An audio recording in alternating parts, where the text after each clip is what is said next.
I want to bring in Georgia Congressman Buddy Carter. Congressman, there is some reporting in the Hill this morning that according to sources, GOP leadership sources, there's several options under consideration because of the calendar, because of the date, that November 21st may not be actually doable at this point. We had Speaker Johnson on this program yesterday. I asked him about this. I want you to listen to what he told me. We got them all through the Appropriations Committee in the House, 12 separate bills. We passed 3 off the floor.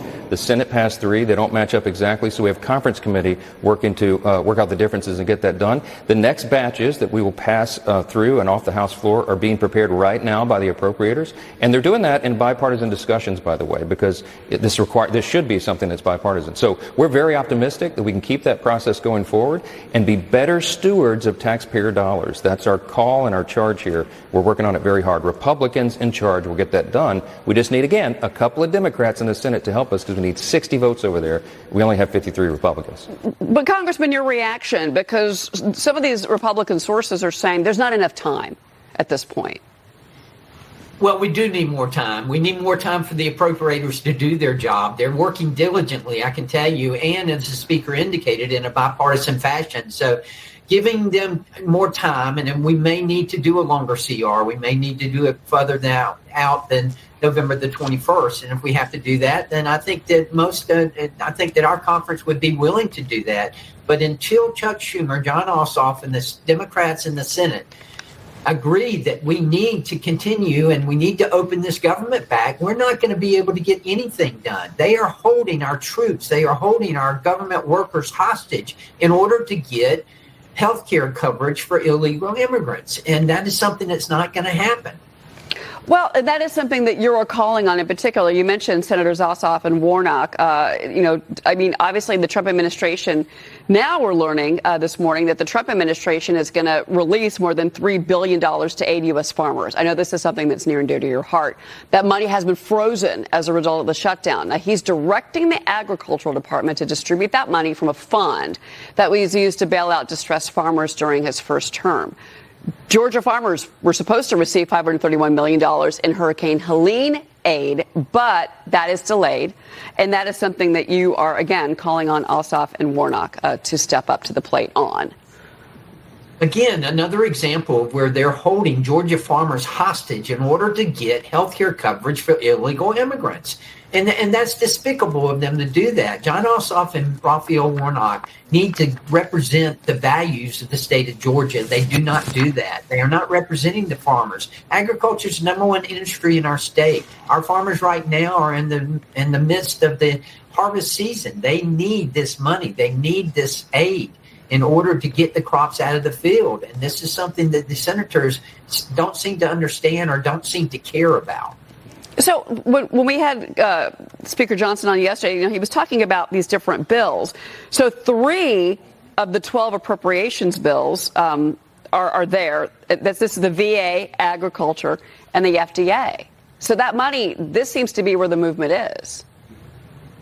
It is, and we got those 3 bills done. Now the Senate has gotten 3 bills done. They're different bills, so we've got to conference and we've got to work these out. But I'm confident that we can do it, as the Speaker indicated.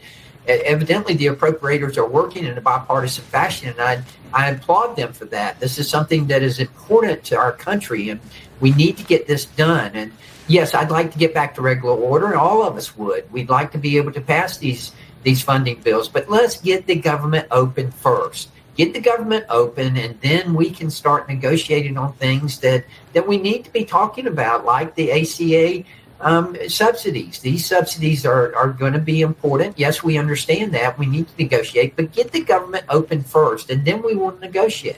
What did you make about these comments from Senate Majority Leader Thune? Because he says it's time, quote, it's time to start thinking about the House coming back, and then it was extending the time for a CR. He's that's pretty much, in my mind, he's putting that pressure on Speaker Johnson.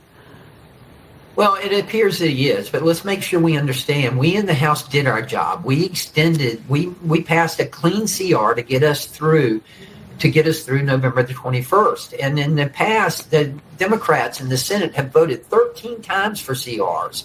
Now they don't want to do it. They voted 11 times here against this CR that we passed in the House. They need to pass this CR. If we need to extend it further, yes, we will do that. And certainly that's something that I'm willing to go back. And I think all of my colleagues are willing to go back and do that if we need to. Yeah, it just seems like that in particular, and I asked him about this, we've got people like Congressman Kevin Kiley who are now openly criticizing the leadership of Speaker Johnson. He did say that he had a conversation with Congressman Kiley. Real quick before you go, you introduced a resolution recognizing October of this year as American Pharmacist Month. You're yourself, of course, a pharmacist. Tell us about that. Well, it's important that, when it comes down to healthcare, we all want the same thing. Whether you're Republican, Democrat, or Independent, you want accessible, affordable, quality healthcare.